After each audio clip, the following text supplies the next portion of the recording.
Hey guys, my name is Nicole. Today I'm going to be doing a general energy reading for you guys. So that kind of just means it's not for anyone specific, but more for the collective. But today's March 20th, and I'm kind of going to be channeling energy of the beginning of spring and kind of the concept of how when we enter a new phase of season, like when we enter a new season, it's like an automatic switch in our head that it is a change, but naturally we're inclined to change with the seasons. But I want to look into how when we want to change internally, actually, no, I don't want to look into anything. I just want to keep it as that. Just like seasons, how the seasons make us inclined to change, and specifically the energy of this spring season coming in. What is this season gonna bring in? I don't know. I'm in it. I'm in on it. I want to know. Okay.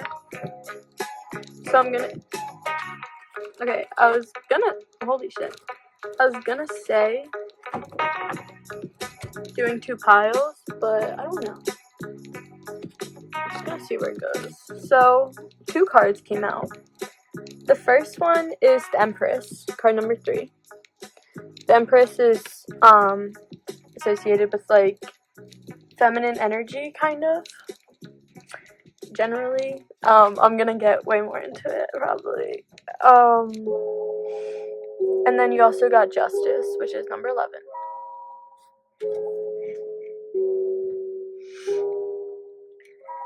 And Justice is when it's time to purge everything that's wrong, kind of find a conclusion that's right, and be free from it.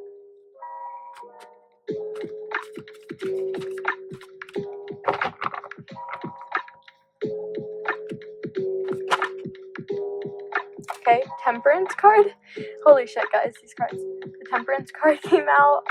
Temperance is number 14 in the tarot card.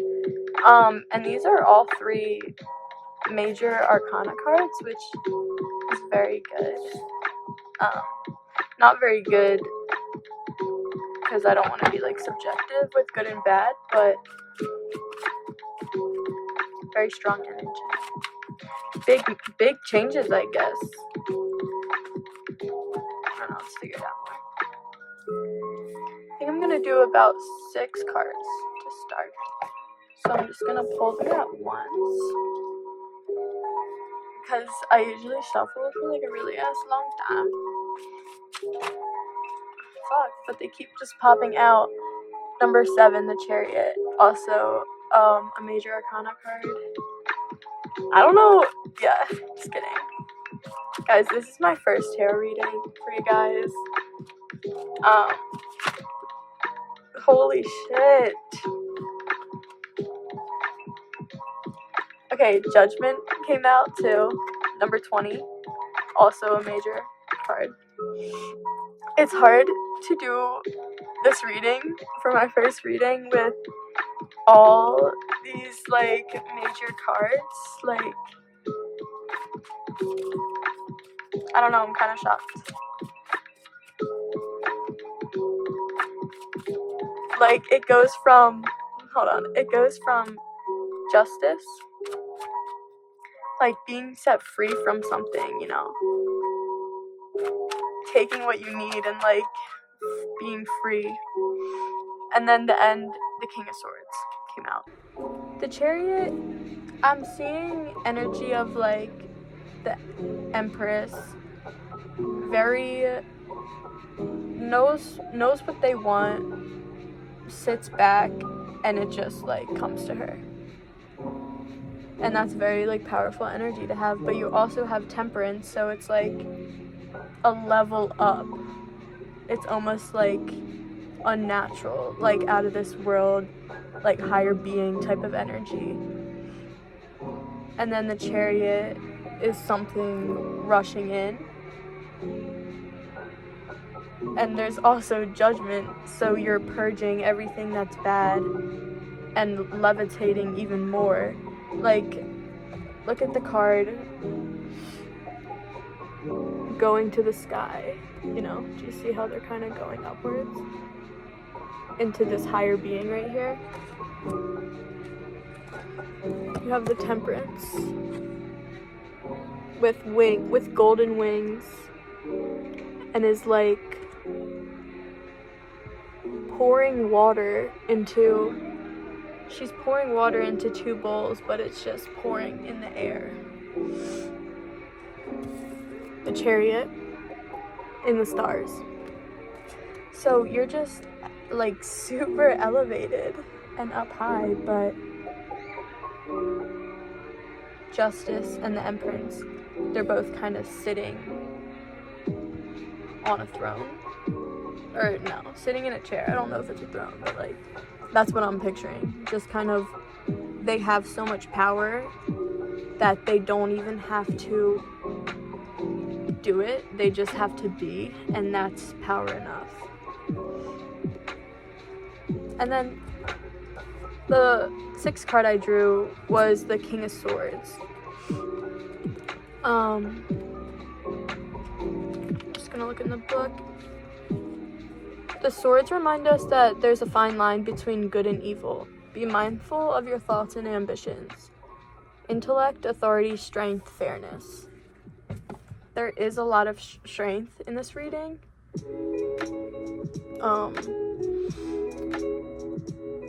But sorry, there's an ad. So be wary of how much strength you have, because you kind of see this king holding his sword, you know, with two hands. You know, kind of like if someone were to come up to him, he has no hands free. You know what I mean? All he's focusing on is strength and being elevated. So just be wary. And then, yeah, strength is on the bottom of the deck. Let's go. This is called the Sacred Cycles Oracle. Also, my mom bought me both of these decks, so shout out. I really like this deck though, it's really cool. Why is there, I want to say, how,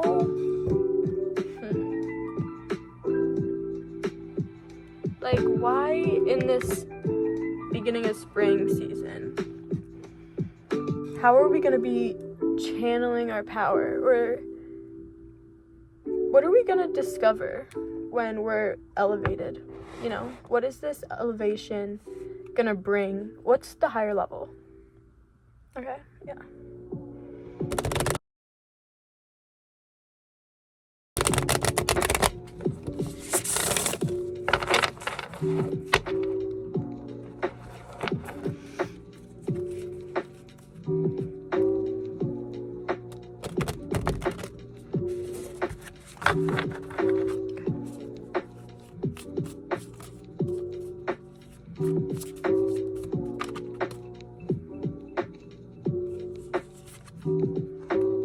Lunar eclipse. Number 13. Let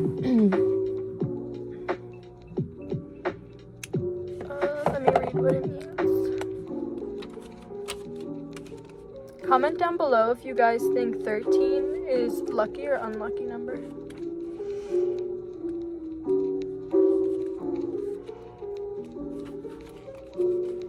Okay. I embrace my shadows. Lunar eclipses occur when the earth obscures the light from the sun that shines upon the full moon. In the old world, the moon's disappearance was cause for suspicion and ignited a fear of the unknown. You're being called to get familiar with your shadows. The time has come to root out any lingering or stuck energy, limiting beliefs, or old stories that may keep you stagnant or playing small. As you explore and befriend your shadows to learn from them, you will find deep wisdom and remember how to trust yourself. The journey is bound to leave you with a better understanding of your past and present. Yeah, so you're just very connected to your internal self. The wisdom of this nighttime wonder lies in letting go. The Judgment card. Releasing expectations, rejecting self-imposed limits, and setting down all that is no longer yours to carry. Again, Judgment. Your sacred body is asking you to release these heavy limitations during this transition. Let go and allow yourself to be free. What are you keeping in the shadows? Is a question that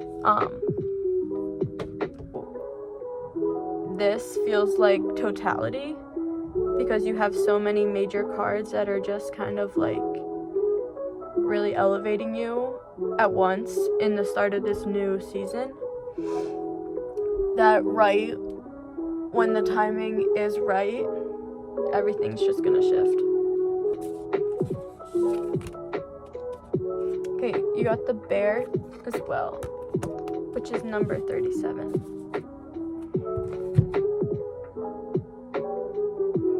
I don't know if I'm really resonating with this card right now. I trust in my sacred boundaries. Fiercely protective and finely attuned to the subtle seasonal shifts that cue the call toward hibernation. Bear brings teaching of awareness, preparation, and discernment. With a watchful eye over their offspring, Bear is well known for being uncompromising in their vigilance and always conscious of their resources. This animal works with a nose in the air to sniff. They sniff out shifting winds, knowing when it's time to play, plan, or prioritize rest. I'm thinking spring is probably time to play or plan. Comment down below if you would think spring is a time to play, plan, or prioritize rest. As a classic character of hibernation, Bear guides you with intentionality to take stock of your needs, asking you to question what you require to fortify the boundaries that you serve you best. Now it is time to assess whether your time, energy, and resources, where they are best directed. What needs to be taken care of so I can feel safe to rest and replenish myself? I definitely gotten that card before, but more with like winter energy, and that's why at first I was like, oh, like I don't know if I'm like resonating with that card, but I've never thought of the bear when it comes out of hibernation. You know, imagine like the cycle of a bear. You come out of hibernation for what, months, and you probably just want to do everything, you know, and if you just go running for days and days, you're not going to sustain your hibernation as long and burn yourself out. But I never really thought about that part of a bear's life. So,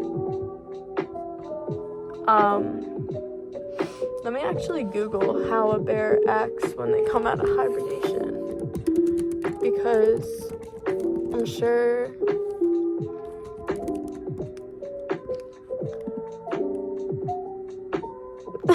they immediately begin to search for food, and there is plenty to eat. Because